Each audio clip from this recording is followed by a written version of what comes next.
Democrats have introduced a bill that would end the federal prohibition of cannabis, also known as marijuana. On Thursday, Senators Cory Booker and Ron Wyden introduced the Cannabis Administration and Opportunity Act. They were joined by Senate Majority Leader Chuck Schumer.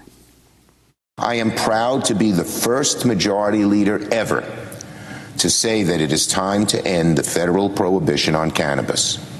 And this bill provides the best framework for updating our cannabis laws and reversing decades of harm inflicted by the war on drugs. The legislation would delist cannabis as a prohibited drug, impose a federal tax on its sale, and would see the criminal records of many nonviolent offenders expunged.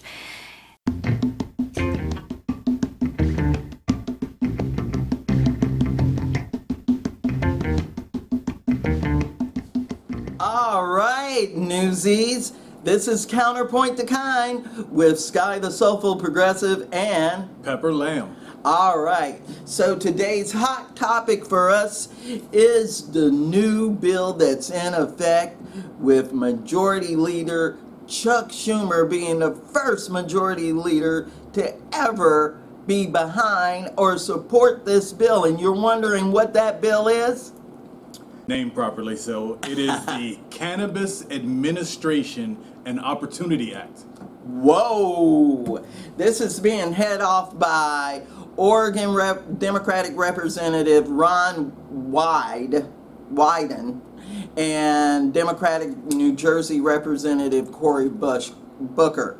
Now, this is to decriminalize marijuana as a Schedule 1 and to expunge the records of any nonviolent offenders that has had marijuana that wasn't selling it in great quantities.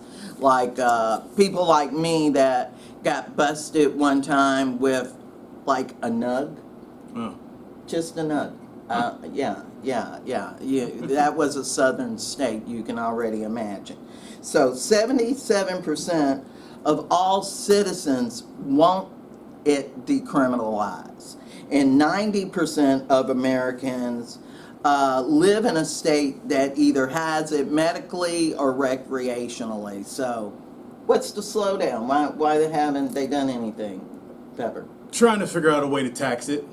Exactly. You know, they want to tax it.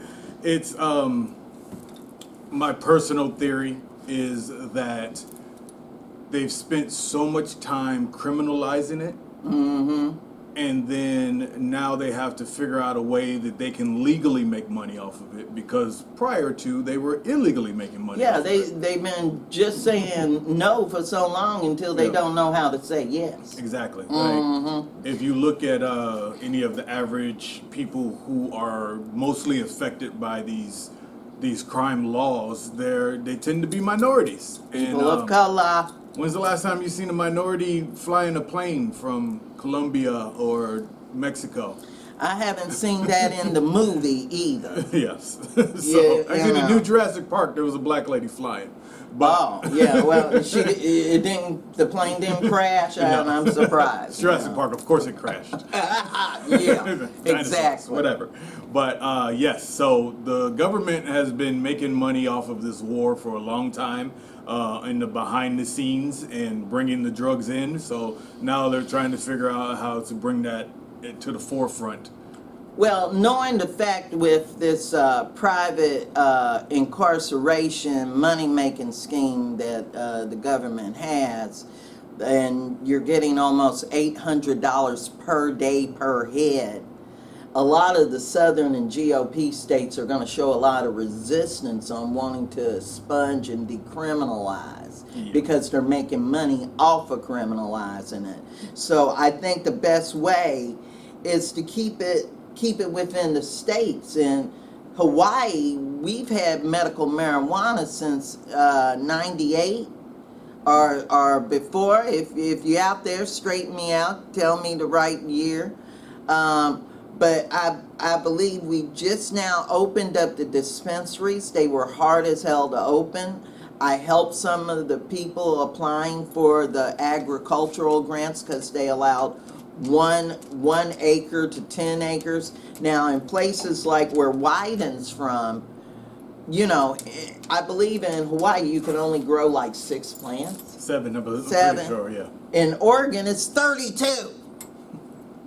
You see what I'm saying? What you think about all that? Well, that's one of the, I think one of the unique Hawaii issues is that I've been here since '07, and I know plenty of people that already grow. Whether it was legal or not legal, they grow their own deal. So All right, Jermaine. so Yes. trying to get those people on board through the federal sense in growing, and then all that kind of deal it's they're not gonna make as much money as they would regardless, because but I Right. imagine that's bigger in other states as Right. well, where there's more land and it's spaced out and that kind Yeah, of stuff. well, we're fighting now not to bring a new geo prison here in Hawaii.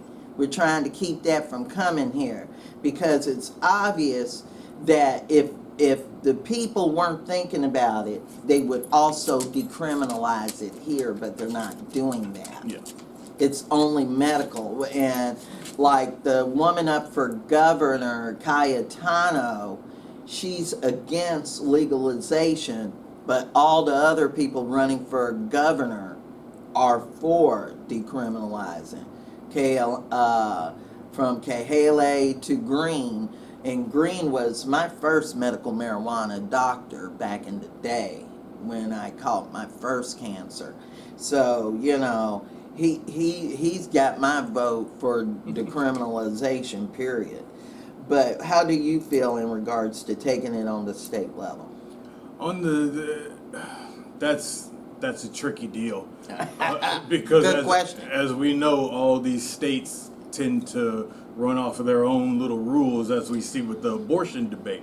So it's as long as there's a federal guideline that says, hey, this is no longer Schedule 1 and you can't keep these people incarcerated for nonviolence, I'm okay then moving the rest of however the state wants to do the rest of the decriminalization and all that kind of stuff. But there still needs to be the at least 2 to 3 major points made by the federal government, because then the states will just do whatever they want to do. And Exactly. can't trust them. Yeah, because they moved medical marijuana into the Department of Health and took it out of criminal. Now, a lot of states aren't doing that. I don't believe Seattle, they just made it where it's medical. And they're taking Hawaii's lead, but down south, they're not going to do that. Then, you know, where like Georgia, it ain't legal. And they're trying to make it legal. North Carolina, they're trying to make it legal, you know. But they got medical, but they're not going to decriminalize. It's still under the Department of Justice in a lot of states. Yeah, so what do you think about the marijuana issue in Hawaii? Do you think it needs to be expunged? Do you think that we need to go recreational and learn how to tax it? Why do you think Hawaii has not gone recreational so far? Because Hawaii has a very old school way of doing things. Mormons still rule? I don't know if it's Mormon rule or religious rule, or I don't know. You got a whole lot of blue people that act like red people. Well, yeah, this state is nothing but blue dog Democrats in red sheep clothing. You know, super conservative. But that's what I don't understand, and I haven't put my finger on yet, because all those conservatives here have family members that I know grow weed in their backyard. Exactly, and it's always okay for their children, their kind, their kids, but then when it happens to yours or a new immigrant in town, then you have an issue, don't you? Yep.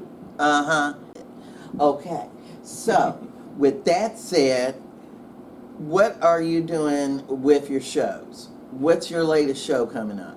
My latest show coming up is every weekend, Thursday, Friday, Saturday, here at Stand Up Honolulu. That's where you can find me. And on Sundays, we actually have poetry here.